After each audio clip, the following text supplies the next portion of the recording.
Hey guys, so today I wanted to film for you my March favorites. I can't believe this month is already over and it's already April. It went by really fast. I have quite a few new products to share with you guys that I've really been loving this month, and I have quite a bit, so let's just get started.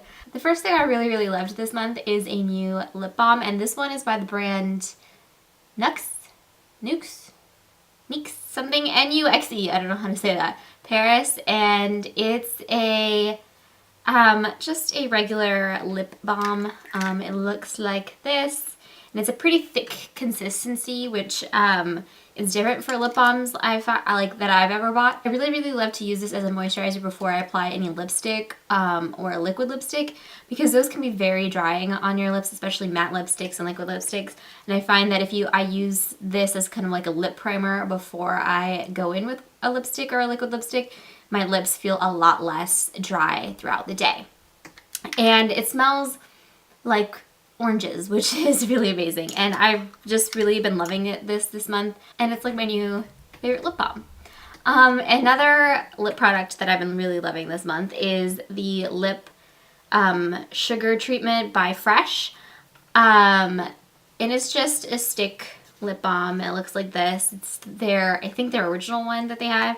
And I use this before I go to bed. I put this as a lip moisturizer. I like to moisturize my lips and hands before I, go to sleep, just so that everything is nice and moisturized. And especially on my lips, I feel like having a little bit of a lip treatment kind of prevents them from getting crackly, which does happen. My lips do get quite chapped throughout the day or year or whatever. And I find that this is really moisturizing and it keeps my lips nice and smooth.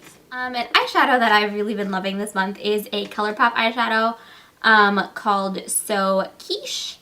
And and it looks like this. It's a really beautiful bronzy pink glitter infused eyeshadow. It's what I'm wearing on my lids today. I filmed a tutorial on this look as well. Really beautiful eyeshadow that I seem to gravitate towards every day for my everyday wear look.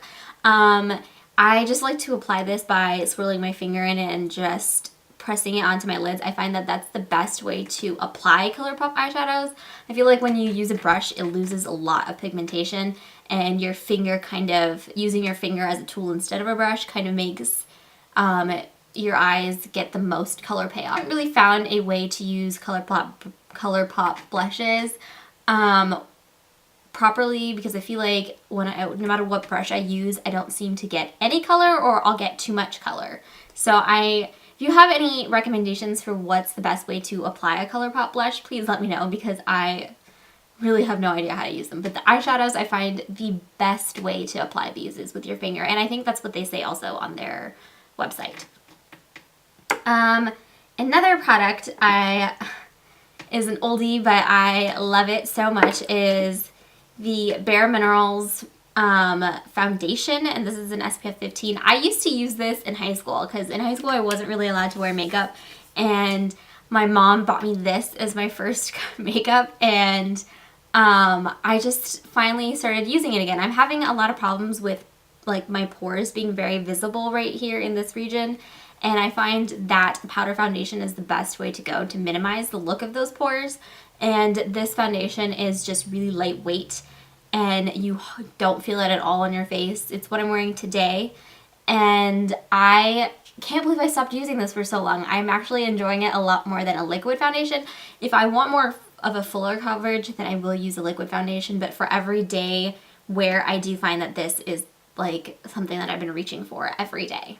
Color correcting is something that I've never really done before. I actually didn't really wear concealer too much until a few years ago, and then now I'm kind of getting into the color correcting bandwagon. I get pretty dark under eye circles, and my eyes are pretty sunken in, which you probably can notice, but a concealer doesn't necessarily brighten up that area unless I use a lighter concealer, and I do sometimes. But I recently tried out the Urban Decay Naked Skin color correcting fluid in pink, and it's just a brightener. I just put a couple of dots underneath my eyes with my concealer to brighten up my under eye a little bit more. But I don't use this every day. I just use this sometimes when I feel like my under eyes are just particularly dark and look more sunken in than normal. And a little bit of this goes a long way. If I apply too much, it's way too bright. So I just add a couple dots and I blend it out with my beauty blender. It's my best and favorite way of blending out concealer and to reduce the creasing. So I've really been loving this. So if you're looking for a brightener and you have really dark under eye circles, I highly recommend this one by Urban Decay. And the Urban Decay Naked Skin Concealer is also one of my favorites. Another thing is an oldie but a goodie that I kind of started reaching for again is the Urban Decay De-Slick Powder. It's just a translucent powder, but this is pressed. And this is the first translucent powder I ever purchased.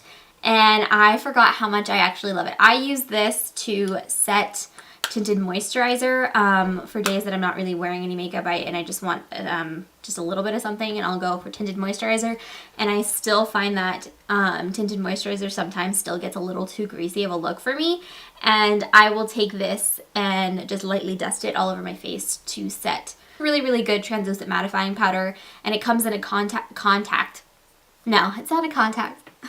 It comes in a travel-friendly compact, so you can just pop it in your purse or anywhere, and it's just easy to carry around instead of like a big thing of loose powder that then you have to take a brush. This one you can just take a little pad and like quickly dot it onto your face, and it's just a really good translucent powder if you're looking for something different. I have one brush favorite. I don't really ever share brush favorites because I don't really have too many favorite brushes, but I heard so much hype about the Artis brush line, and I was a little bit skeptical because I'm like, that's really expensive and it just looks like a big hairbrush, like it's just ridiculous.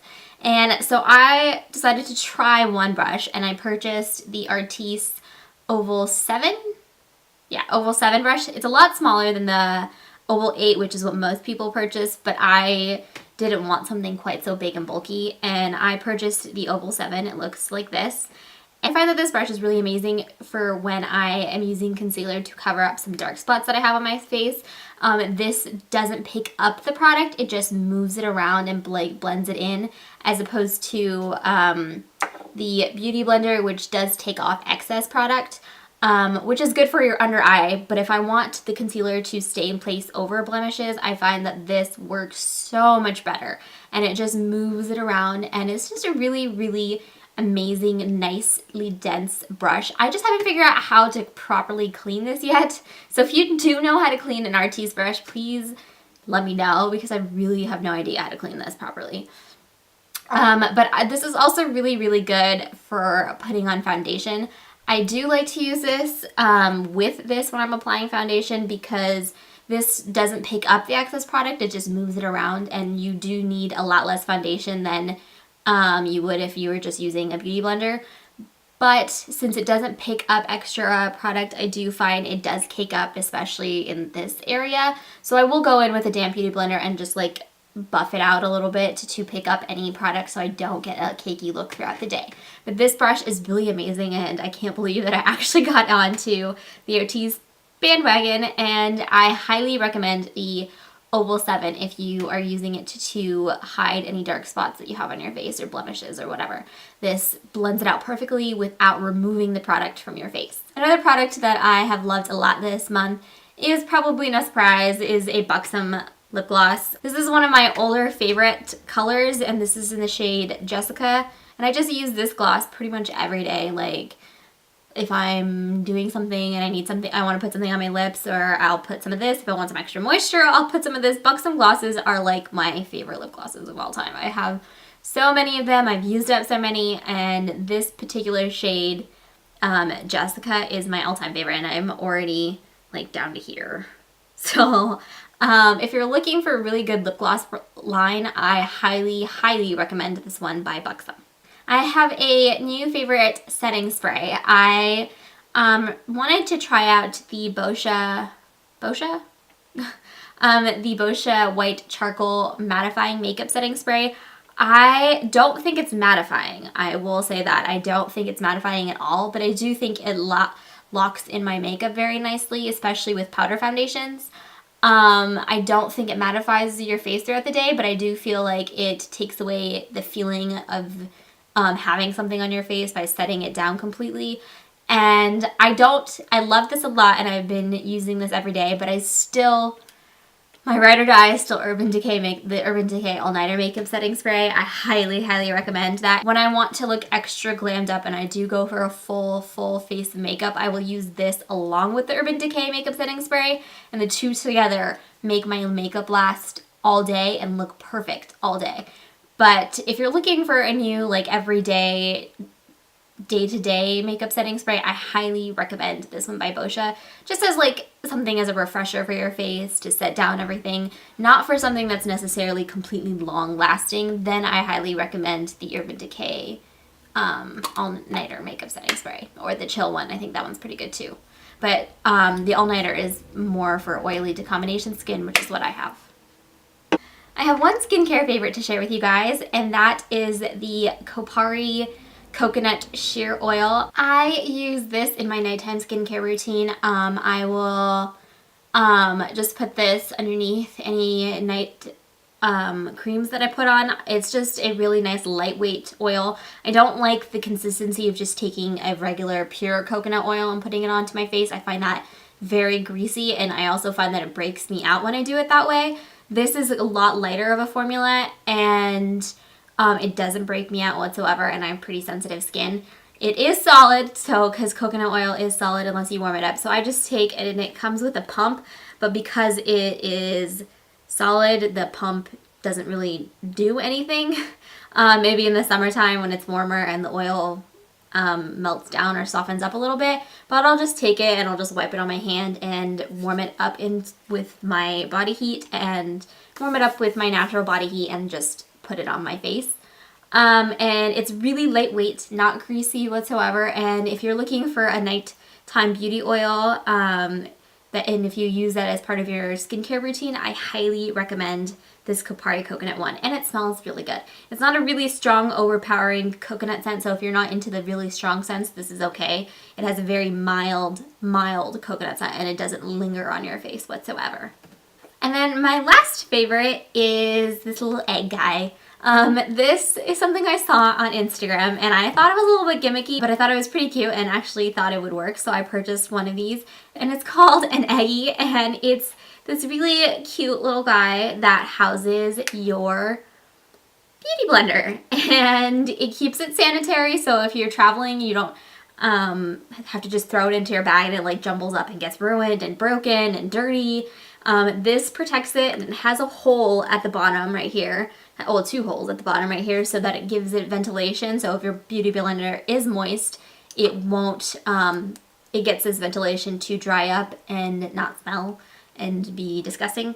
But it is so amazing to travel with because, you know, knock this around, it's not going to dirty, it's not going to break, and it protects your sponge, and I really, really love it. It's so, so cute. I mean, this one says Everyday Smile, and it's like this pinky lavender color, and I think that this is genius. It doesn't take up any extra space because it's the size of your actual beauty blender, and it's nice and solid, and it's just really, really travel friendly, and I just love this. So if you travel a lot or you throw your beauty blender into your makeup bag, I think this is so cute and fun to use it as your beauty blender holder. And that completes this March favorites. I will link everything down below, and I hope you guys all had an amazing March. Let me know what your favorites are, and I will see you guys in my next video. Bye!